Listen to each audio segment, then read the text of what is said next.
Hey guys, thanks so much for joining tonight. I see some familiar faces in the group and some new faces. But before we get started, we'll just give an opportunity for a few more people to jump online. If you would like, well, what I would really like is if you guys could comment in the chat box, just what is it that you're hoping to get out of tonight's session? And this will just help me to understand what maybe would be good places to focus on a little bit and to make sure that I cover in tonight's session. Cool. So some of the comments: how to balance my hormones, how to manage symptoms of endometriosis, tips for dealing with hot flushes during menopause, a very common symptom, balance my hormones. I've tried a lot of things, so curious about Ayurveda's perspective on hormones, and how to increase my energy and feel good within my body. Cool. So you guys are all in the right place. I'm going to go ahead and share my screen.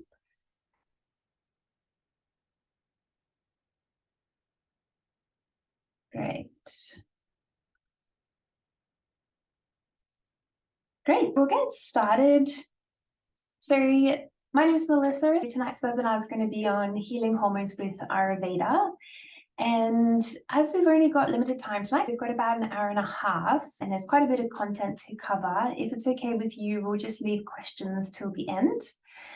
Just to define Ayurveda first, Ayurveda is an alternative medicine with its historical roots in India. And Ayurveda has been around for about 5,000 years, and it's very much time tested. And there is a reason why it has survived for so long, and that's because it works. Ayurveda is still really heavily practiced in India and Nepal. It was about 80% of the population still report using Ayurveda as their healthcare. And Ayurveda is considered the mother of healing. In Sanskrit, Ayurveda means the science of life. It is based on the belief system that health and wellness is dependent on a delicate balance between the mind, the body, and the spirit. And its main goal is to promote good health through taking preventative measures. But its treatments are also geared toward treating specific ailments as well. There's a lot of information out there on hormones, but a lot of it is confusing, conflicting, or just complicated. And it's one of the reasons why I really love Ayurveda, because it is a science. It's really quite logical.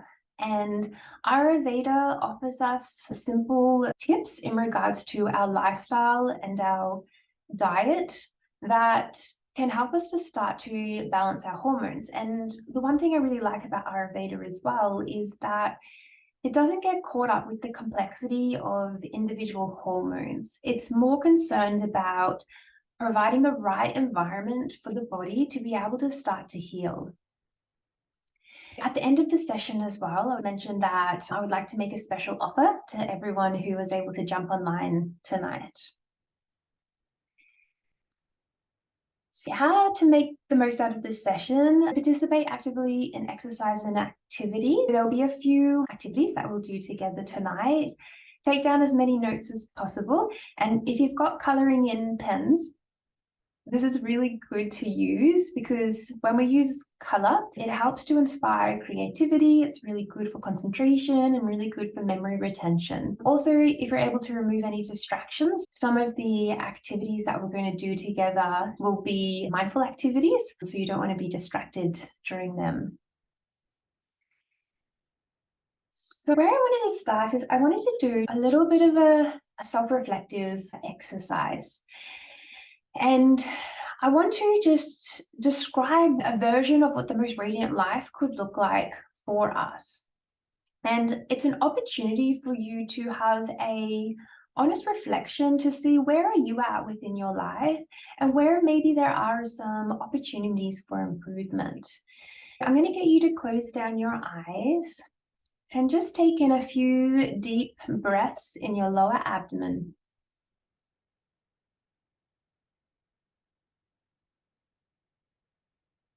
And with each exhale, releasing further into your seat.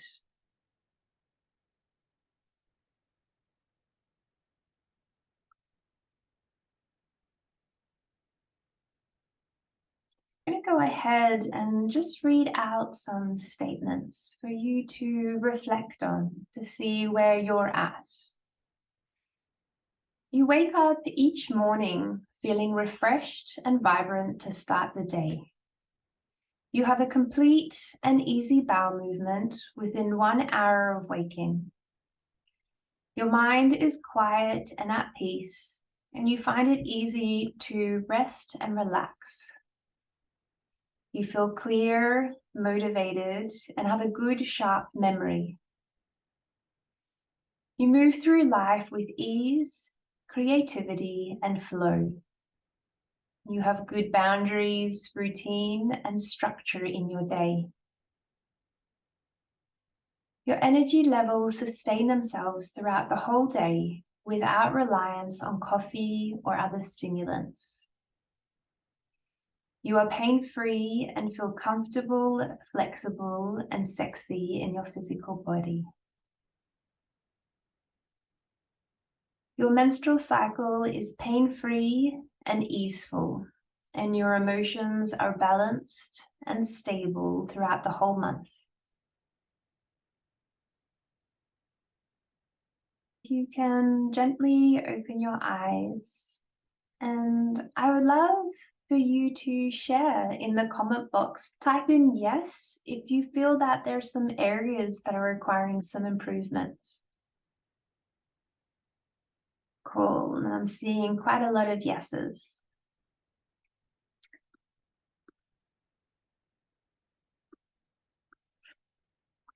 The reason why I wanted to go through that little exercise is that I wanted to highlight that the idea of hormonal imbalance does not just create more chronic conditions such as endometriosis or absence of our cycle or PCOS, but when we have a hormonal imbalance, it can affect many different areas of our life.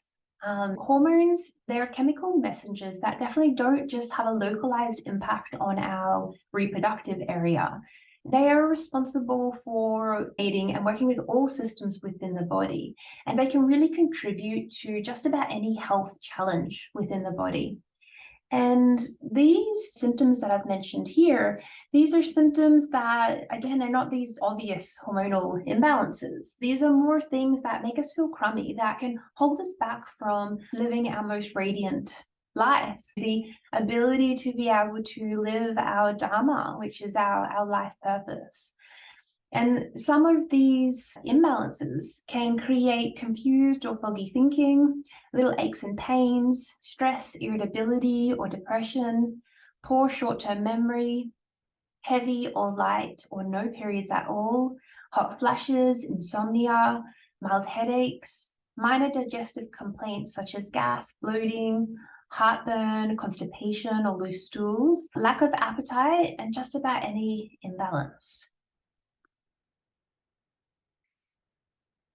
I'm sure a lot of us are here is because we're wanting to find ways to balance our hormones that doesn't involve ongoing expensive supplements. And there was one client I was working with who was seeing a naturopath, but she was on so many supplements that it was costing her a fortune. And it's not to say that natural supplements don't work. If we're not making the right changes to our diet and our lifestyle, then the supplements and the herbs can only take us so far. And it creates dependency on those herbs because we're not changing or we're not resolving the root cause of the problem. But we also want to balance hormones without getting lost in the complexity of individual hormones, without the negative side effects of a pharmaceutical, such as taking painkiller every month, without the need to go on hormone replacement therapy in the case of dealing with menopause symptoms, and without having to be on the pill, which does not resolve any of our hormonal issues. It simply just creates a mask. We can achieve all of this with Ayurveda, and the answer really comes from nature and working with the natural design of the body. And the science of Ayurveda provides us the wisdom and a proven method to start to heal our hormones through making really simple, sustainable changes to our diet and our lifestyle.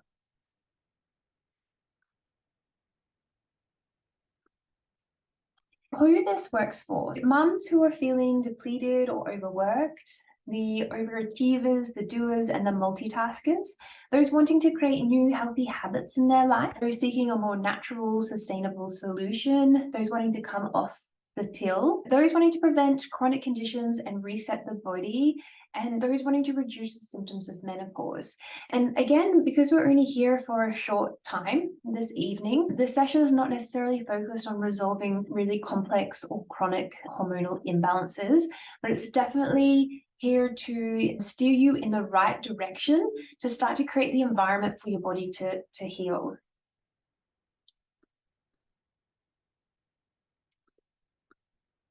I'm going to go through the exact steps that I take with my clients in helping them to balance their hormones, as well as the steps that I've taken within my life that I've found that have had profound impacts for me.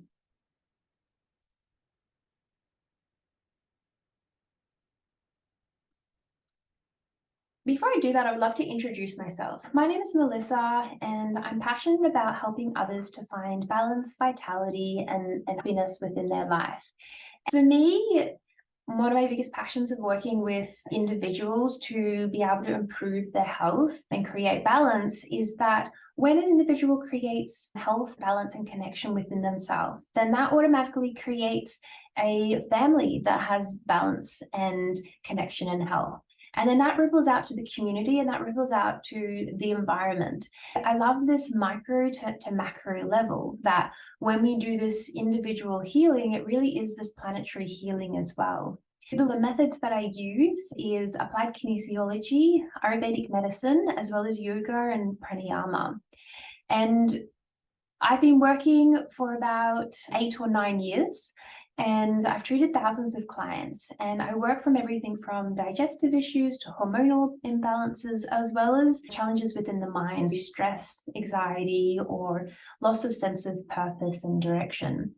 I also am the founder of Gaikin, which is a center in Highgate Hill. And I wanted to share a little bit of what other people's experience has been with working with me in the clinic. So Laura says, from the second I met Melissa, I felt comfortable and calm. Melissa has a true gift, and in a few sessions, I've moved so far forward in my life, it's hard to imagine what I would have done without her. I highly recommend Melissa if you need assistance in any aspect of your life, and I truly thank her for her help so far and in the future. And Vanessa, her accuracy and intuition in her treatment is truly a gift. It has helped me to achieve a lot in a short space of time. And Sandra, Melissa is a kind therapist with lots of knowledge and wisdom. She improved my mental health, reduced my stress, and increased my happiness. I highly recommend her.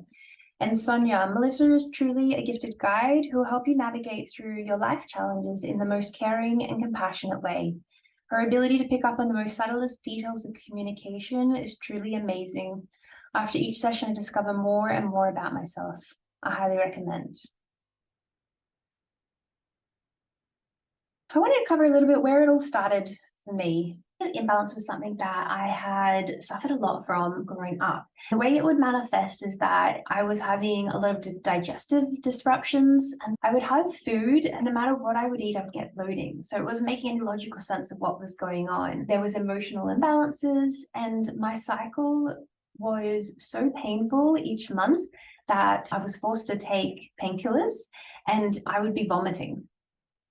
And I found the Western approach very limited. The Western approach kind of only gave me two remedies. One was to go on the pill to basically mask the symptoms that I was experiencing. And the other one was to go on pharmaceutical drugs so I could numb out the pain that I was experiencing within my body. And the thing is that society really normalizes hormonal imbalances, but things such as constipation, PMS, painful periods, emotional imbalances, these are not normal or healthy signs of the menstrual cycle. They're signs of a hormonal imbalance. And there is, as I already said, there's a lot of information out there. And for me, I had tried so many different health trends and health fads. And I used to joke with my friends that I felt like I was the healthiest, unhealthiest person that I knew. And it wasn't until I found Ayurveda that really started to give me the answers. It made it so much clearer of why, when I would do certain things, then this would be the result. It was very logical. If we want to heal our hormones, we need to understand the causes of the hormonal imbalances. And that brings us to the modern day women. I want to do another mindfulness activity where I'm going to read out a quote by Courtney Martin. It's a very powerful quote. So I'm going to get you to close down your eyes once again, settle into your seat. And as I read the words of this quote, I want you to pay particular attention to your heart space and your mind and just see what comes up for you as I read it out. We are the girls with anxiety disorders, filled appointment books, 5-year plans. We take ourselves very, very seriously. We are the peacemakers, the do-gooders, the givers, the saviors. We are on time, overly prepared and well-read and witty, intellectually curious, always moving. We pride ourselves in getting as little sleep as possible and thrive on self-deprivation. We drink coffee, a lot of it. We are on birth control, Prozac, and multivitamins. We are relentless, judgmental of self, and forgiving to others. We never want to be passive-aggressive as our mothers, never want to marry men as uninspired as our fathers. We are the daughters of the feminists who said, you can be anything. And we heard, you have to be everything. And when you're ready, you can gently open your eyes. And I'd love for you to make a comment in the chat box to let me know, were you touched by these words? Did something come up for you? Cool. I'm seeing quite a lot of resonance. You know, with this reflection of the modern day woman, we start to understand why there has been such a disconnect to our deeper wisdom and why we're experiencing so much menstrual difficulties. Are we living a life from our heart truth, or are we living a life from our mind? And today's society demands a lot from our mind. And the way that we know which one we're sitting in more of is that the mind always operates on this should, have to, or superficial want. And a superficial want means more of an indulgence in the moment. So it's to create a short-term gain, but it can create long-term imbalance. And so that could be the short-term gains that are not feeding into our long-term health, could be chips or chocolate or cake. Whereas when we come from the heart, then there's an authentic listening and we're moved by a deep want, a deep nourishment for the body. And this really brings us to the concept of the Tao. Are we moving through life with the flow of the river, or are we pushing up against the flow of the river, where we're going to be faced with resistance and, you know, there'll be a need to control and to push and to stress? Our cycles are highly sacred. And there is an ancient prophecy that goes, when the women give their blood back to the earth, men will come home from war, and earth shall find peace. Many women today are reclaiming the sacredness of their menstrual cycle and choosing to rewrite the narrative that the menstrual cycle is a curse, and instead start to see that it is one of the greatest blessings that we can receive.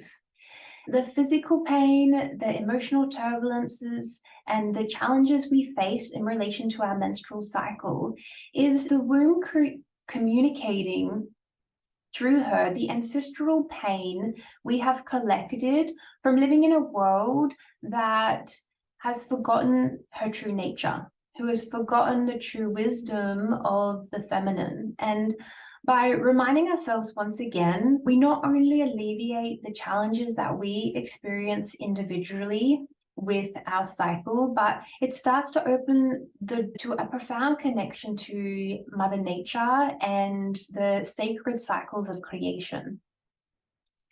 With the sacredness of our cycle, back in the time before there was all this artificial lights, we would cycle with the full moon. You know, we would bleed on the full moon and we would ovulate on the new moon. We used to sync together as women. Menstrual blood all through history has been seen as highly nourishing to the earth. And back in ancient times, the menstrual blood was used a lot in sacred ceremonies. And there were these things called the red tents where women would gather once a month and they would bleed on the earth. And this was a time of great spiritual practice where intuition and wisdom were heightened, an opportunity to really connect in. The menstrual cycle also represents a time to detox and to let go. And your period really is a direct reflection of your life leading up to your period. And so if our period is rather difficult, then it's indicating that the way that we're living is out of sync to this wisdom. It's out of balance. Dr. Claudia Welch, she's an Ayurvedic doctor. I love the way that she communicates about hormones. And she does so in these terms of yin and yang. And I'm sure a lot of us are familiar with these concepts of yin and yang. But basically, it describes the opposite but interconnected equal forces. It represents the duality in life, which creates the whole. And other words that might describe the yin and the yang is such things as Shiva and Shakti, or masculine and feminine, or solar and lunar.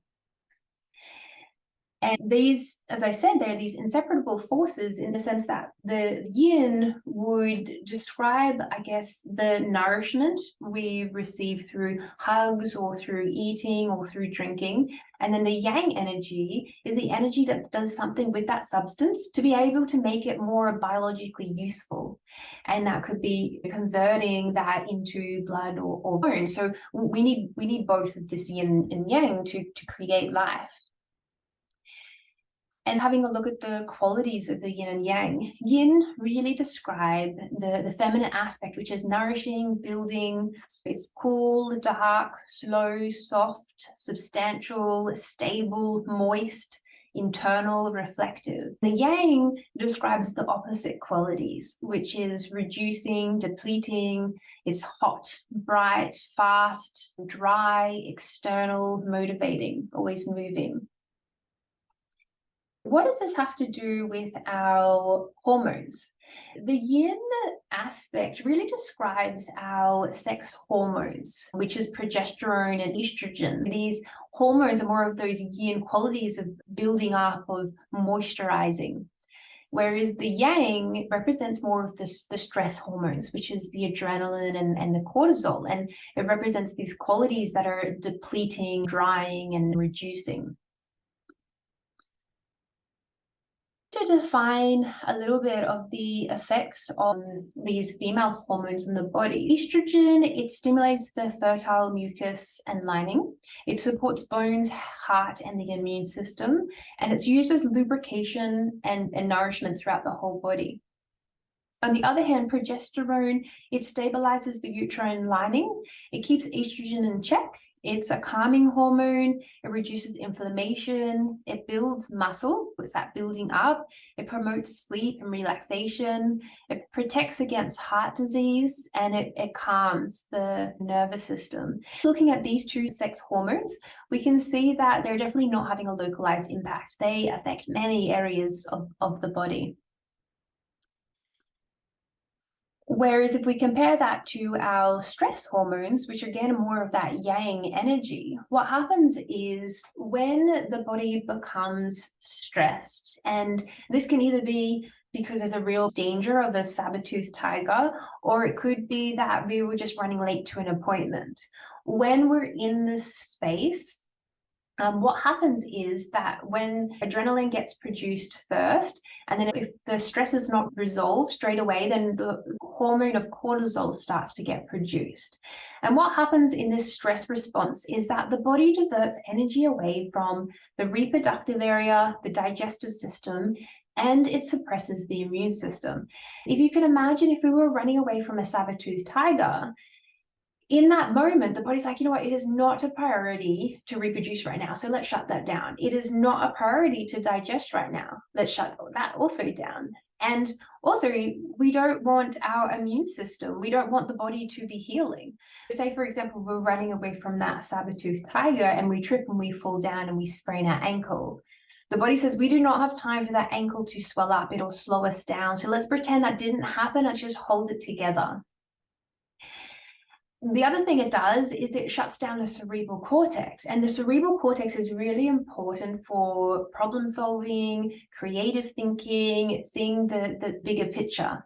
And so it almost perpetuates that stress space because we're not thinking straight. It narrows our vision, so we can't see the peripheral anymore. We just become hyper focused in one direction, and we can get in that space, we can get quite attached to certain outcomes or certain things needing to be a certain way. It creates tension and tightness in the body. As I described, it takes energy away from the reproductive area, the digestive system, and the immune system, and it sends that energy to our neck, to our shoulders, and to our legs and our hamstrings, because that extra energy is making us ready to fight or flight. And really common symptoms of, increase of the cortisol hormone within our body is we get that tightness through our neck and our shoulders and those hamstrings. And the thing that it does is it steals from the sex hormones. So when the body has been stressed for quite a while, the body will be looking for more cortisol to keep itself in that stress space. And what it will do is it'll actually take from progesterone and turn it into cortisol. We described a little bit before about the relationship of progesterone and estrogen, that progesterone keeps estrogen in check. But now if we're stressed and the cortisol is taking away the progesterone to make more cortisol, then who's keeping the estrogen in check? And so now our progesterone is down and our estrogen can go up. And the problem is it doesn't go back the other way. So say if we were no longer stressed and we came back down, that cortisol cannot make progesterone. It's a one-way street. Now, another thing that is quite sad is when the body is stressed, it's going to be mining, as I said, it's mining the body for more cortisol. It's like, where can I get more cortisol? And if a mother is pregnant, what will happen is her body will start to go to the developing child's adrenal glands and start taking cortisol off the child. Now, the issue is when that child comes into the world, that child automatically now has come in the world with a hormonal imbalance and a more sensitized and nervous system. The issue with stress as well is that in our society, we tend to work at 9 to 5 days a week, and then we have our 2 days of rest. The issue is when we're in that state of fight or flight, in that stress space, the body, after the immediate threat goes away, the body doesn't just relax. The body is kind of like, if we just got chased by a saber-toothed tiger, the body is like, well, that tiger might come back. So for the next 2 days, I'm going to keep cortisol levels high so I can make sure I'm on alert. So if it does come back, I can escape really quickly. And so the issue is if we do our 5 days a week where we're quite rushed or busy or stressed, and we come to the weekend, it's like, okay, cool, now the weekend I can rest and relax. Not really, because your cortisol levels are still going to be high. They're probably not going to start to go down until Monday, but we've probably started that work week again. And so it creates this kind of vicious cycle.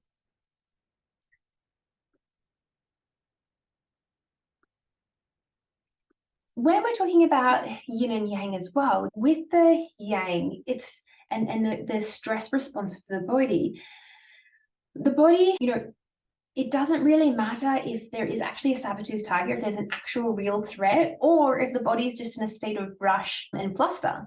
The body response to stress is going to be the same. And so things that can keep cortisol high within the body is these yang activities of just doing, of achieving, of pushing, controlling, multitasking, when we're drinking coffee or other stimulants which kick the adrenals, from being busy, driving the car in traffic, spicy food, intensive workout, running, time constraints, overthinking, always moving, and stimulation. And this can even be when we go for a walk, we might be walking really fast. That in itself is also perpetuating the cortisol pattern, because the body's like, oh, there is a danger, I've got to walk fast. And so it makes the body produce more cortisol. And we compare that to the yin activities, which is sleeping, meditating, getting a massage, eating nourishing foods, reflecting, quiet mind, quiet time, not doing, being, self-nurturance, watching the clouds. And you know how many of us just sit back and just watch the clouds. We've got this like deep inbuilt guilt that when I'm not doing, I'm being lazy, or I'm guilty because I should be doing something. It's really built into society and this modern woman that it's not okay to look after themselves. It's not okay to not do. And unfortunately, this has quite a bit of detriment on our hormones. I want to introduce the concept of doshas. And I'd love for you to just to put in the chat box, give me a yes if you're familiar with or if you've already heard the concept of doshas.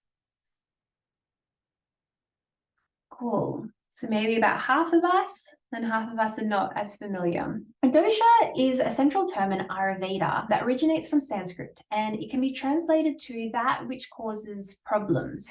It reflects these three categories of energies or substances within the mind and the body. And when these energies become out of balance, then they manifest in different ways. And the three doshas is Vata, Pitta, and Kapha. Each of these, they represent different elements, and those elements represent different qualities. For example, the Vata represents air and ether. And if you think of the qualities of air and ether, it's spacious, it's always moving, it's cold, it's drying, it's rough. Pitta, which is fire and water, we think of the qualities of fire and water. It's hot, it's intense, it's stimulating, it's transforming, it's sharp. And if we think of Kapha, it's got the elements of earth and water. And the qualities of earth and water, it's substantial, it's slow, it's dull, it's building. The reason I really love Ayurveda, I mentioned earlier that it's a science and it's very logical. And so when we understand the doshas or the imbalances we have within our body, then we basically, if we know the dosha, we know the elements, we know the qualities, what we need to do is bring in the opposite qualities to balance it. From my experience in the clinic, a lot of people who come in who are experiencing hormonal imbalances is usually coming from the Vata. And the thing with Vata, because it's the air and the ether, it's light and very changing. And because our society is very fast paced and changing a lot and stimulating, the Vata can more easily get aggravated. With the Vata imbalance, there's different symptoms when this energy is out of balance. And I'm just going to list them down, and it's good for you to tune in and to see if we're experiencing any of these symptoms. And so premenstrual, we might be experiencing nervous tension, mood swings, anxiety or depression, insomnia, or trouble getting to sleep or waking up multiple times in the night, forgetfulness, sweet cravings, constipation. And constipation really is if the bowels are not emptying within 1 hour of waking up. In Ayurveda, that's considered constipation. Abdominal bloating and gas, so that extra air within the belly, fatigue. And then during the menstrual cycle, we may experience symptoms such as pain, cramps, and backache. And pain really is a Vata tendency, because especially in the menstrual cycle, because Vata is all about moving out. And when we're congested or blocked and that menstrual cycle can't flow easily, then that's what creates the pain. Extended length of period, light amount of flow, dark clotted flow, irregular periods, spotting, and pain. And example of diseases when there's Vata imbalances include endometriosis and dysmenorrhea, which is the absence of our menstrual cycle. I'm going to go through some of the reasons why this Vata energy can be pushed out of balance. And one of the reasons is that we're not living in sync with natural cycles. And some of you may have seen this before, or maybe have heard the concept of the traditional Chinese medicine clock. It's a similar principle. And the idea is that every 4 hours through the day, a different energy predominates. And the way that we can create efficiency and alignment within our body is when we align to these dominant energies, and it creates a flow. It allows us to work with the natural tendencies rather than working against. If we start with, say, Pitta. Pitta is 10 a.m. to 2 p.m.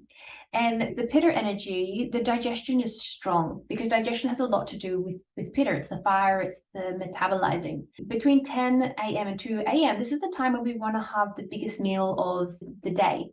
And our digestive fire, it really follows the sun. So when the sun is highest in the sky around noon, this is when our digestive fire is the strongest.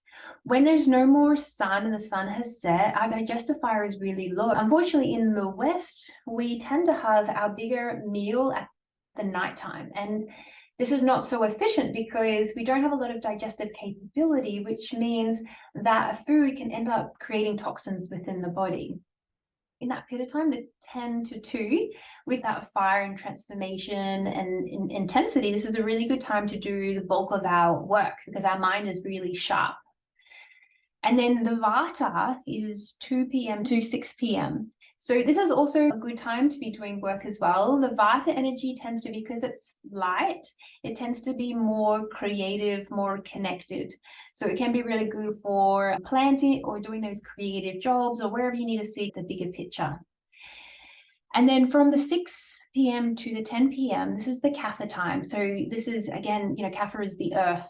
It's the heaviness. So there's a heaviness within the body, and it's when the body starts to wind down to go to sleep. It's a time when it's easiest to fall asleep during this Kapha time. And so we want to do winding down activities. This is not a time when we want to be doing intense workouts or doing computer work because it's going against that natural tendency of the Kapha to wind down.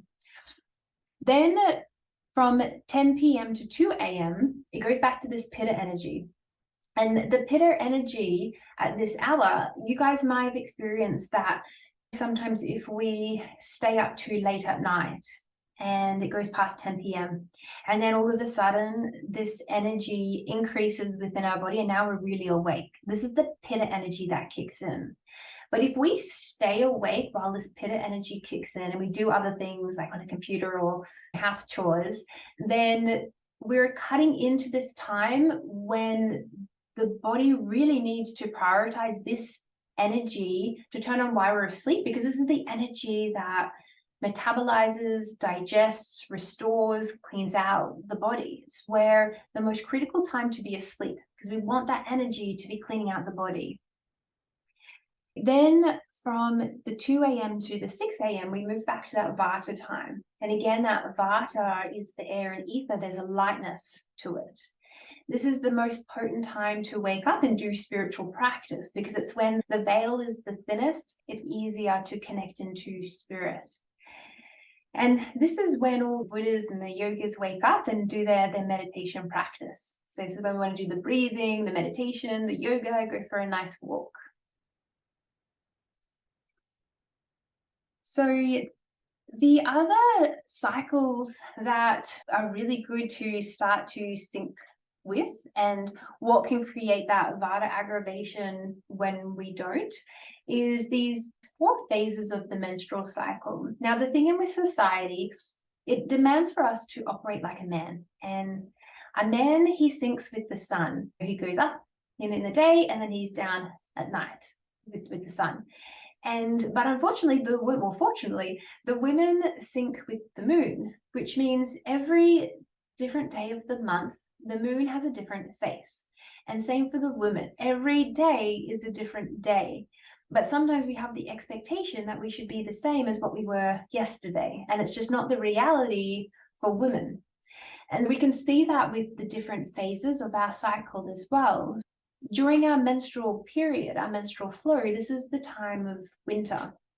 And it's a time when the body wants to be gentle, it wants to be self-reflective, it wants to turn in, it doesn't want to be social. It's a time when great spiritual intuition, the intuition is quite sharp at this time. It's a great way to reflect on the month, what's working, what's not. And so there's this really going in. And then the spring, this is the pre-ovulation. So in this time, there's this increase of energy, there's motivation, we're more productive. For me, this is a time when I really want to do that spring clean everything out, get really clear within myself. And then we move over to the summer, which is the ovulation. And this is when we're most attractive physically, in our energy, we're confident, we're flirtatious.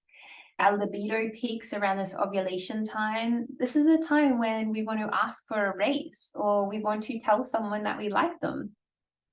And then it moves into this autumn, and this is this pre-menstrual. And again, the body's starting to turn inwards, and there's an increased appetite. There's a little bit more swelling within the body and water retention. It's the time we're craving that self-care.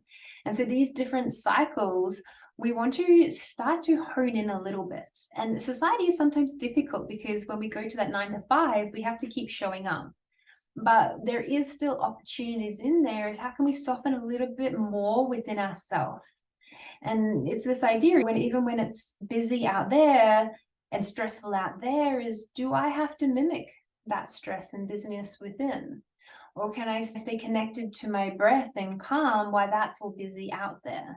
How can we create subtle changes within the internal to align to these different phases? So having a little bit look now about this Vata energy, we want to find ways of how do we best balance this Vata energy? And again, working with the logic of the Vata, which is the air and ether, and we understand the qualities, we want to bring in opposite qualities to ground it now. The best things for a Vata is to create a routine and regularity. And this is a really big thing in Ayurveda. It's called dinacharya, which again is this daily routine, these little practices we do every day at the same time. And when we have a routine, this is one of the best things that we can do for our hormonal system, because the body starts to learn that there's these things that happen at the same time, and it creates this consistency in a known space.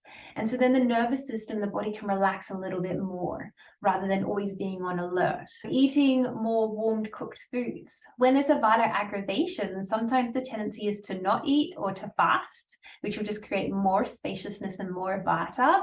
Or there could be more cravings for cold, light, dry foods, such as salad or cold drinks or sparkling wine or bucha, or dry foods such as crackers or popcorn. Doing more grounding activities, and so things that are going to slow down. And we don't want to be doing all the intense cardio and running, so it's going to create more adrenal stress. We're wanting to do stuff that's stretching or yoga or Pilates, walking. We want to increase protein, fat, and oil. This is really, really important. The West have become quite scared of using fat. And of course, the trans fat we want to stay away from. But, the whole food fats are really, really important for the adrenal system as well as for the nervous system. And examples of fats could be avocado, or the different oils of olive oil, coconut oil, ghee. These kind of things are really good. Increasing protein could be increasing, having small amounts of meat within the diet can be beneficial when there is this Vata depletion in the body, or a diversity of nuts, or staying hydrated is really important. And it's not about drinking too much, because that in itself can create problems within the body. It's about drinking based on your dehydration levels. So if you're feeling thirsty, make sure you're drinking. The ideal amount of water is about 1.5 to 2, but we don't need to be having 3 or 4 liters. Increasing sweet, salty, and sour tastes is really important. Working on emotions such as fear and anxiety. And again, doing yoga practices or pranayama practices, these things will help. And replacing coffee with chai is a really good idea, because that coffee is too stimulating to the adrenals, which is just perpetuating the yang cycle of the stress hormones. Other things we want to just be mindful of avoiding is foods you can't process. And so if you eat foods and you notice that it gives you gassiness or bloating or constipation, then these foods shouldn't be eaten at this time. It doesn't mean you can never eat that food, but really listen to your body. What is it that it can process at this time? Avoiding prana devoid foods. And prana devoid foods is stuff that's microwaved or frozen or having leftovers that days old. They lose the prana, and the prana is life energy. And so we want this life energy to come into our body. Refined sugar, and it doesn't mean cut out sugar. The natural sugars are really nourishing and building for the body. Good sugars is like rapatura or jaggery or honey.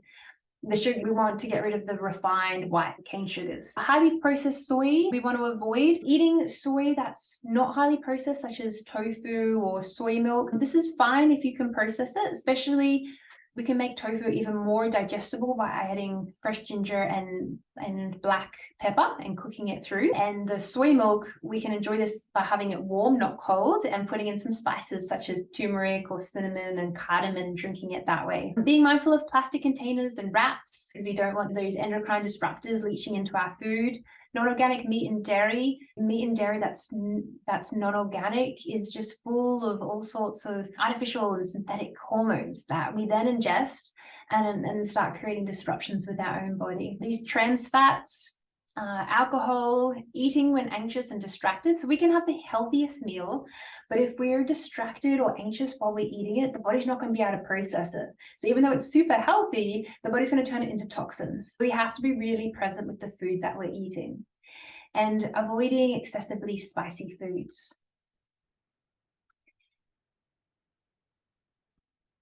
Some grounding activities that are really good is alternative nostril breathing, which is called Nadi Shodhana. This is a really potent exercise we can do that can start to balance our hormones, because the alternative nostril breathing is using the right and the left, and it's working with this yin and the yang. So it's balancing the sympathetic and the parasympathetic nervous system. It's balancing the masculine and feminine. So it's a really potent one that we can practice every day, particularly in those early hours is a really good time.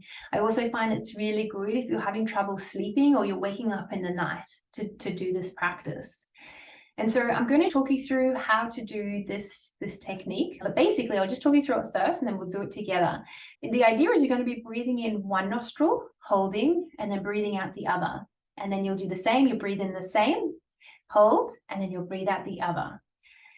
The way that we will work is we'll use our pointer finger and our middle finger, and we'll place that now in between our eyes. And these two fingers here we're going to use to close one of the nostrils, and the thumb is going to be used to close the other nostril. Right now we'll have both of our nostrils open, closing down our eyes, and take a nice big inhale deep into your lower abdomen. A nice exhale.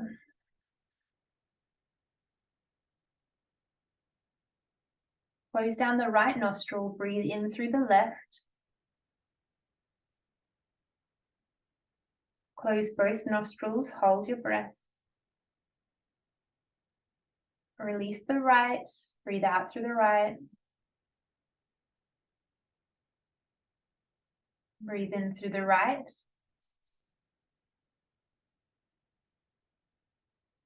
Close both nostrils and hold. Breathe out through the left.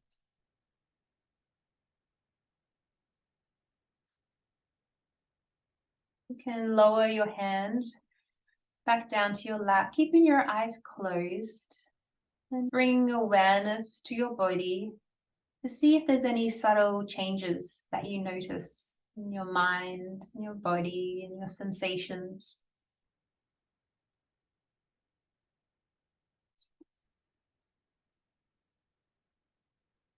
When you're ready, you can gently open your eyes. And I'd love for you to share in the chat box if you felt there was a subtle change within your body, then type in yes. Cool. So there's a few yeses coming through. We did a very, very brief practice. Ideally, you would do this for 5 minutes. You could build this up to 10 to 15 minutes in the morning, would be amazing. And one other, while we do this practice, is you'll do your inhale and your hold the same, and then your exhale is 2 times your inhale.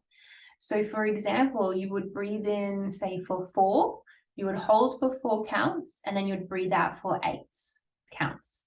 Or you could do that, breathe in for 6, hold for 6, breathe out for 12.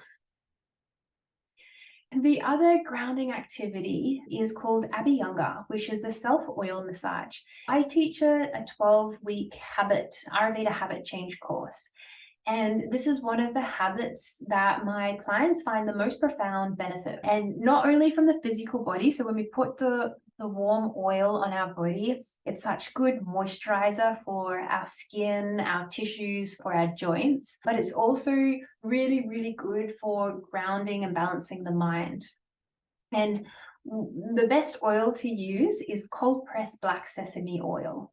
And research has shown that when we use the cold pressed black sesame oil on our body, it's the only oil that's been shown to make the body produce serotonin, which is our feel-good hormone, which can counteract those stress hormones within our body. And the way that you practice Abhyanga is using the cold pressed black sesame oil. You heat up the oil and then you rub that all through your body. And so sometimes we work from our feet all the way up to our head, but if there's menstrual problems, it's feeling a bit stuck with pain, then it's a good idea to use the Abhyanga from your head all the way down to your feet to encourage that downward flow of energy. We don't necessarily practice Abhyanga during our cycle, but we will definitely do it on the other days. It's a beautiful practice we can do in the morning or we can do in the evening. I should also mention, once you've put all the oil over your body, you can allow it to sink in for 5 up to 40 minutes. I usually put a towel or a sarong on and then go do other things while the oil is soaking in. You don't need to necessarily sit there for the whole time. And then you'll have a shower just to wash off that excess oil on the surface of your skin, because you want that oil to go deep down into your tissues. It doesn't necessarily need to be on the surface, and that's why we have a shower afterwards. And then my last recommendation for a really beautiful grounding activity that is really, really good for our hormones is to do a golden milk. And so this is a warm milk that we can take just after sunset, and you will heat up some warm milk and on the stove, on the pan, and you'll place in it half a teaspoon of turmeric powder, a pinch of cardamom, a pinch of cinnamon, and a pinch of black pepper, and then bring that just before boil, and then you drink that. And it's just such a nourishing, grounding drink that we can do as a daily practice. This is a scripture, an ancient scripture that describes Abhyanga. And so the body of one who uses oil massage regularly does not become affected much, even if subjected to accidental injuries or strenuous work. By using oil massage daily, a person is endowed with pleasant touch, trim body parts, and becomes strong, charming, and least affected by age. It's one of Ayurveda's longevity secrets of using this Abhyanga, this self-oil massage.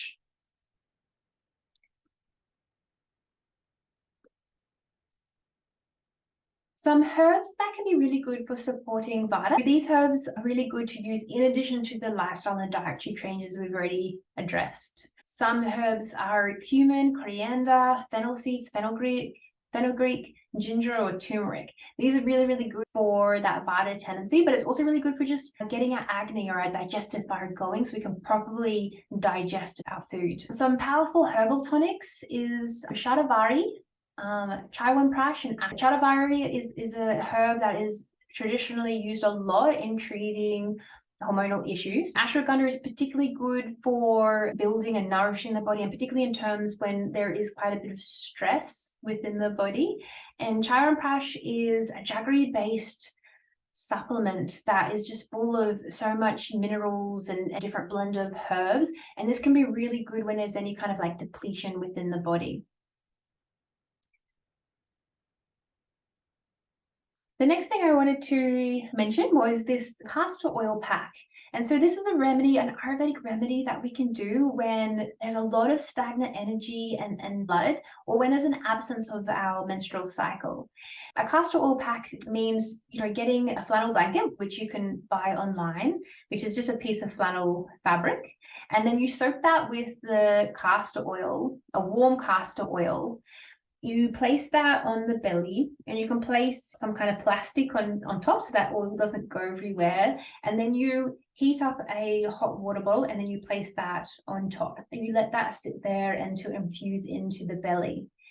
And this is a really good practice. You can do it 2 to 3 times a week. We don't do it while we're bleeding. We do it on the other times of our cycle.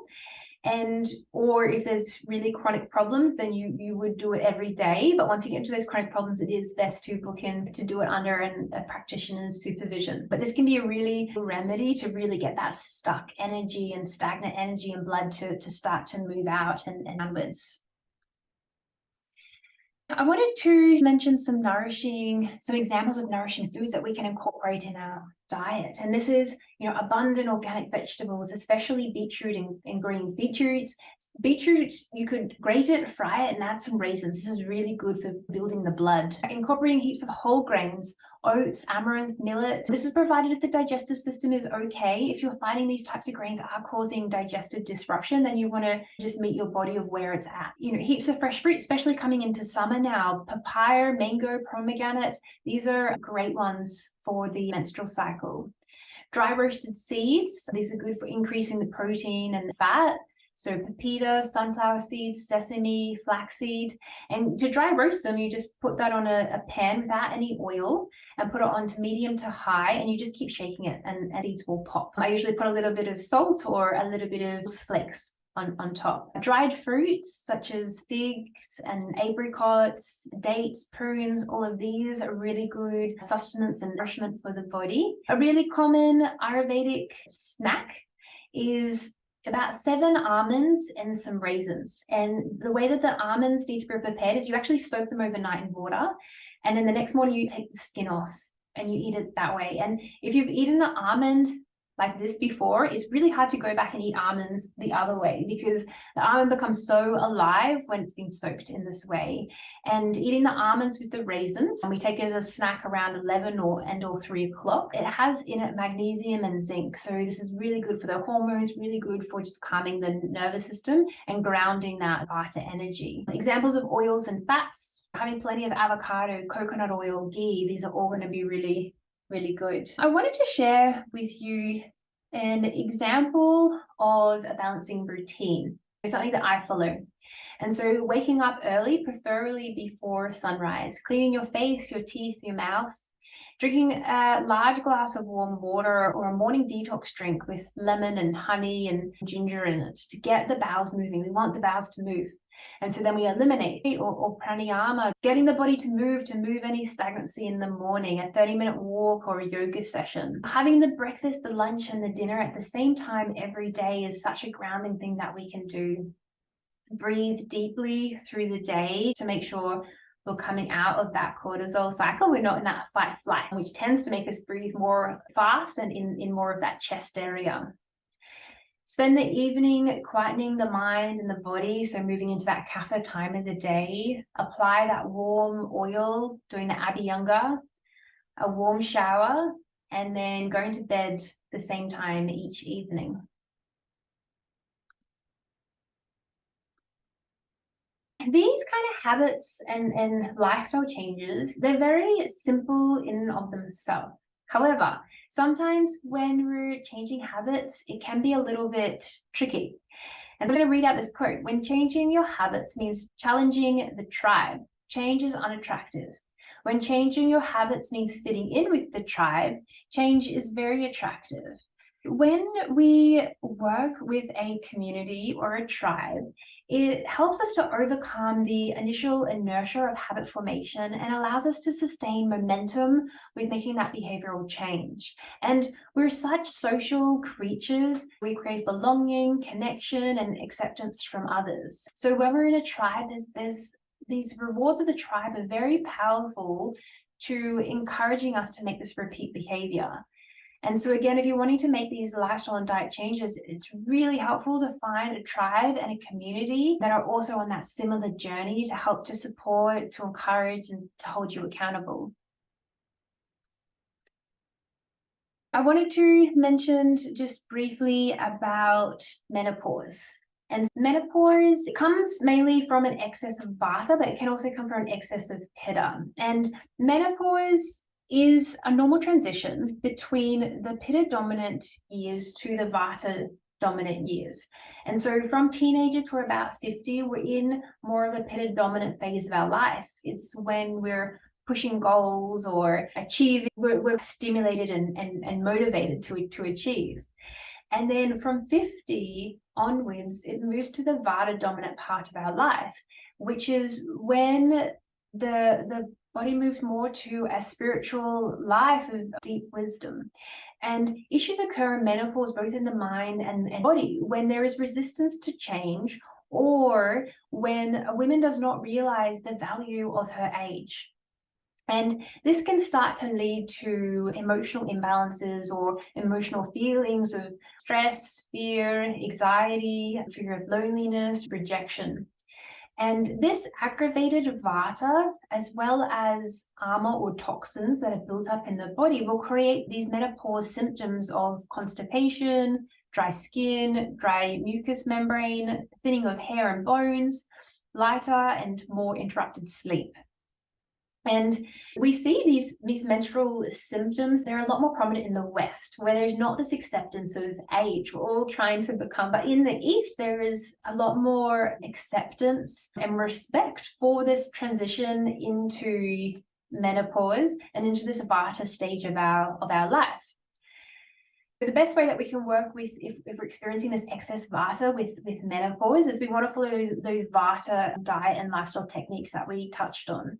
Another really common menstrual symptom is hot flushes that a lot of women experience. And this is a sign of excess pitta. And what actually happens is during our cycle, when we bleed, we're also releasing toxins, and we're also releasing any built up excess pitta within our system. And this built up or excess pitta is a result of an imbalanced life, usually because there's too much heat or pushing or too much of this yang energy. So when a woman goes through menopause and she stops bleeding, that excess pitta has nowhere to go. It can't be removed through that menstrual flow, and so it gets stuck within the body. And so it's as if someone's turned on the heat, or we're feeling really the heat inside. And so the way that we want to work with this trapped heat is we need to bring in some practices that are going to cool the pitta. The way that we're going to do that is, firstly, it's really important for a pitta, when there's a pitta excess, we really need to learn moderation and not keep pushing or controlling, knowing where our limits are and not pushing beyond them. Listening more deeply to the body of what is it the body needs or wants at this moment, not what the mind thinks it should do. We need to loosen tight schedules, create more flow, more space. We need to slow down and relax. Avoiding hot, stimulating, processed, overly oily, or fermented foods. And examples of this, as listed down below, red meat, alcohol, coffee. Other things that are heating is fermented foods, or heaps of tamari or soy sauce, or sauerkraut, kombucha, peanut butter, using heaps of chili. These are all going to create more heat within the body. We want to incorporate more cooling and sweet foods and activities in our life. And cooling and sweet, so this could be things like dates and raisins and figs. Other things is like quite cooling is cucumber, aloe vera, mint.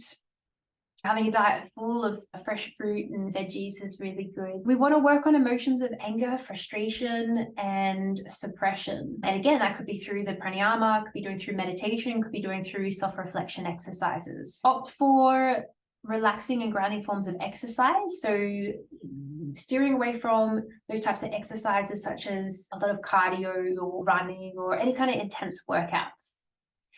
Fennel tea is a really, really good remedy for hot flushes, because fennel is quite cooling for the body. And so making a fennel tea, putting it in a hot flask, and then drinking that through the day can really help with those hot flushes.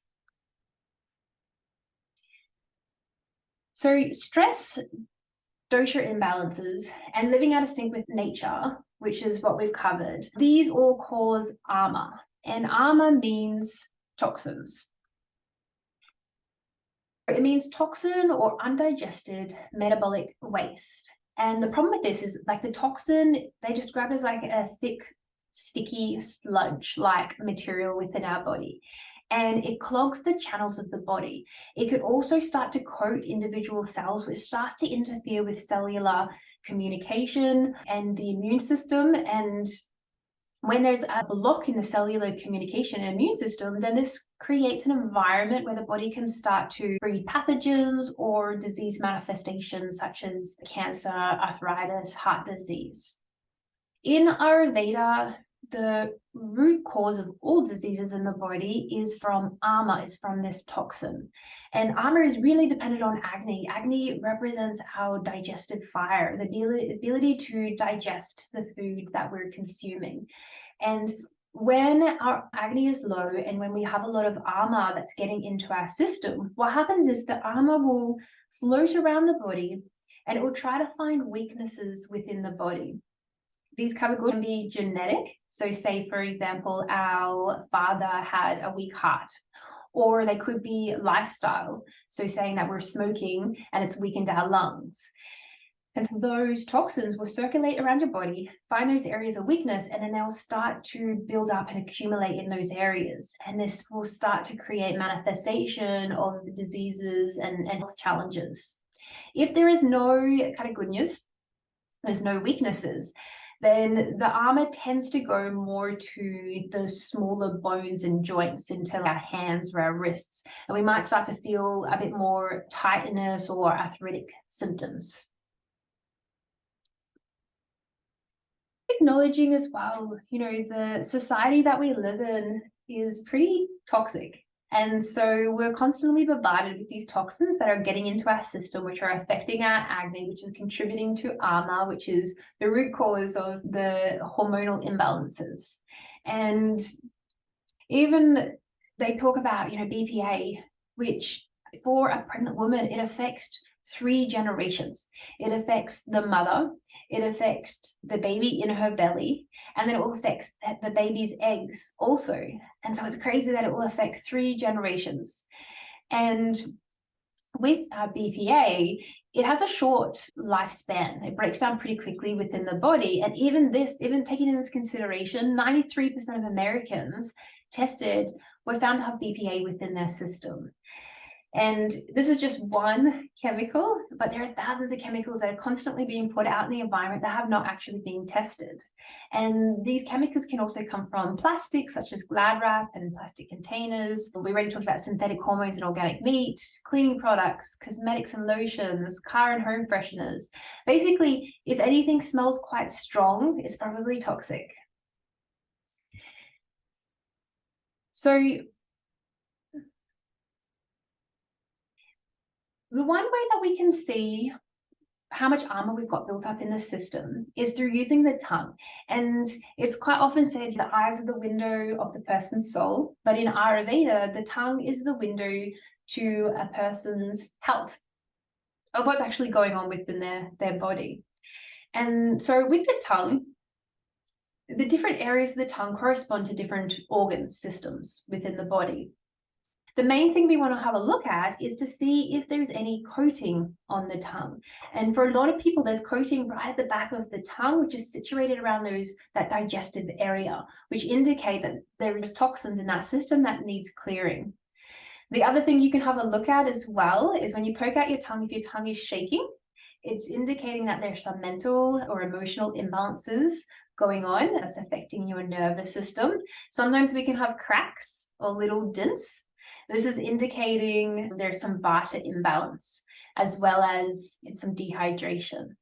So I'm going to give you guys 3 to 5 minutes to go and have a look, find a mirror, or you can use your phone and take a photo and have a look at your tongue and then see what's going on there. Come back, and then if you feel comfortable, just share in the chat box what is it that you saw there.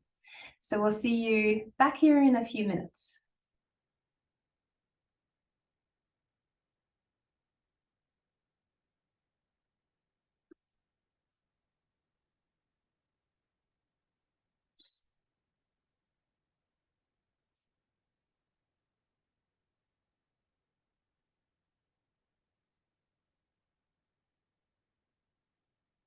Great. So I see a few of us are coming back. And so what was it that you're finding?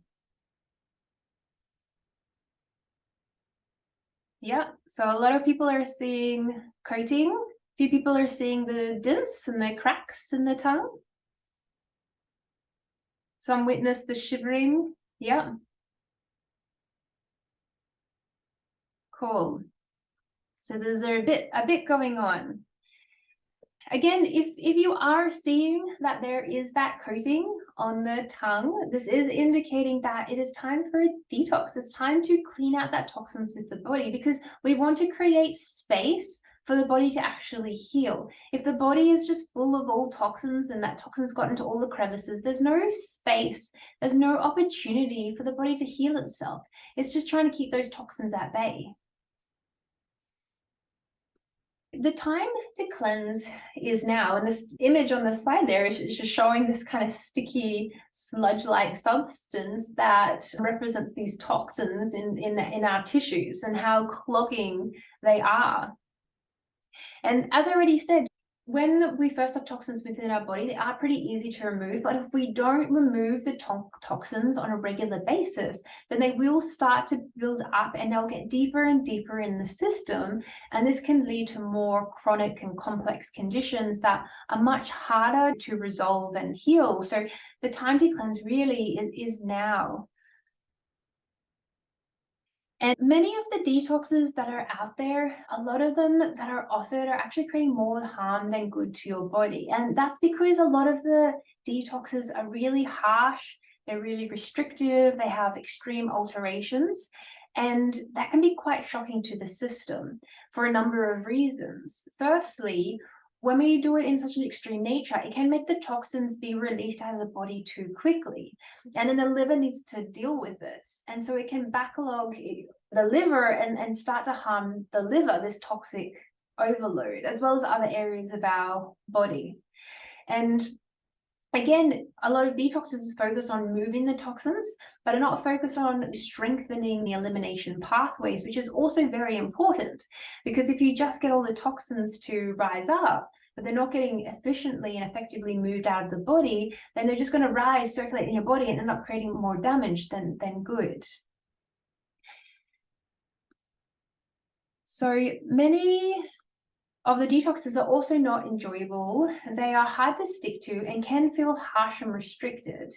And they also only focus on detoxing the physical body. But as we already talked about in Ayurveda, health is that delicate balance between the mind, the spirit, and the physical body. And so you can't leave the other two behind. And some fasts may involve these extreme restrictions or extended fasting. But as we saw already for the Vata, the fasting is actually going to make the Vata worse.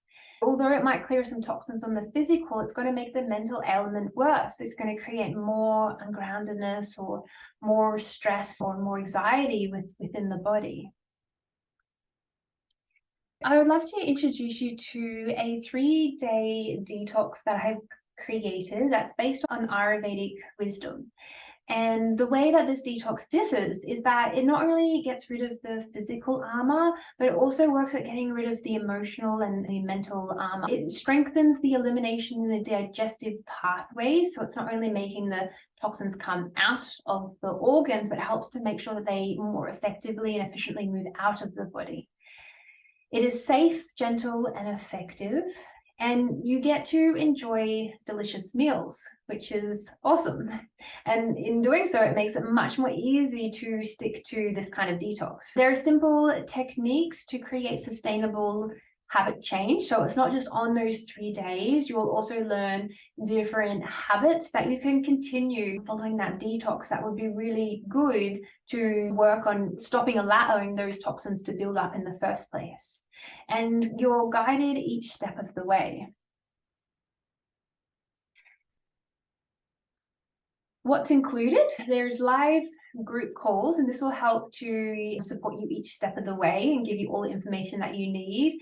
There is the course hub, which has some background information. Again, all the information that you need to safely and effectively detoxify. There's one-on-one coaching that follows the detox just to help you to integrate the experience and help you to get to where to next. There will be live classes as well. And so this is specifically tailored yoga and meditation and breathing and self-reflective practices that are going to help to move the toxins out of the body and mind. And then your tribe. All of this comes to a value of $600. I wanted to share a little bit of other people's experience of doing the detox. So Nikita says it was definitely what my body and my mind needed, and it was a great way to start the new year so fresh and clear. Melissa was very kind and knowledgeable and provided us with the resources needed to make the cleanse an enjoyable and comfortable process. Definitely something I would do again. Imogen, she said it was most nourishing and grounding, was the reset my mind and body was needing, such an enjoyable process, and that she learnt self-care practices that she continues to use daily, and they have really helped her to stay grounded and clear. So if you were interested in joining us, I'm making a special offer for everyone who came along today, which is only $97. It includes $600 worth of value, but it's only $97. This special is only available until midnight tonight. The next one starts the 20th, 2nd of January, so it's a perfect way to start the new year, where we just clear out and get everything from the year before, so we can be really clear and fresh within our body to set in our new intentions for the new year. If this date doesn't work for you, then still buy your ticket to lock in the price. And we hold these detoxes regularly through the year between each transition of the seasons. So yeah, if you're interested, jump online and secure the price. You can do that by scanning the code on the side. I will also put in the link as well in the comments, and it will take you to a web page which will give you a little bit more information about what's included in the detox and what you can expect from it. The other thing is, if you would like to continue the conversation about healing hormones with Ayurveda, I have just recently set up a Facebook group called Healing Hormones with Ayurveda. So jump onto that one, and I'll be sharing a whole heap of nourishing recipes and other Ayurvedic health tips. I'll open up now for the remaining time if there's any questions from the group.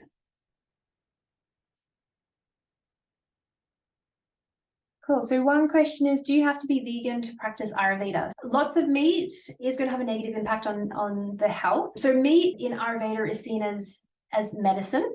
And so there will be times when the body calls for meat in order to heal itself. And that's particularly if there's a lot of vata tendency or depletion within the body, then small amounts of meat, not a lot of meat, but small amounts of meat can be highly beneficial in those situations. Is a 3-day detox enough? Yes, you'll be amazed about how much can be cleared within 3 days. Now, there are longer detoxes called Pachakama, which can go for a whole month, but these are not recommended for everyone. The starting point is to do these smaller detoxes to start to move out toxins before you go deeper down. It's definitely a really good starting point, and as I said, you'll be amazed over how good you can feel even just from those 3 days. Does the detox include food and supplements? No, it doesn't include food or supplements, but the food that we do eat is quite basic and readily available and super nourishing and delicious. And so in a way, you'll probably save money over the weekend by doing the detox, because you're not buying out or buying expensive food. And the supplements, there'll be a couple of supplements that would be recommended, but they're not overly expensive. How can you work on iron deficiency? Iron deficiency really has a lot to do with our body's ability to absorb iron. This is probably more important than, am I getting enough iron within my diet? And so you really want to work on your digestive health to make sure that the body is assimilating. And a really good starting point is to work with those Vata lifestyle and diet recommendations to start to repair the digestion. Other remedies you can use as well for the iron is stuff like, using a cast iron pan, and then that iron can leach into the food. I gave a recipe earlier, which was grated beetroot with raisins, and then cooking that with some ghee or coconut oil is really good. Really increasing the leafy greens, and amaranth is another really good source. But yeah, really working more on the absorption problems, and then also increasing the food intake. What does it mean when there is red dots on the tongue? So if you do notice there was some red, this can indicate that there is some pitta imbalance. It's indicating there's excess heat in the system. So following more of the pitta recommendations for the diet and the lifestyle can be really highly beneficial for you. Cool. Great. I think that's everything then. Well, thank you everyone for joining, and I hope to connect with you again soon. Have a lovely night.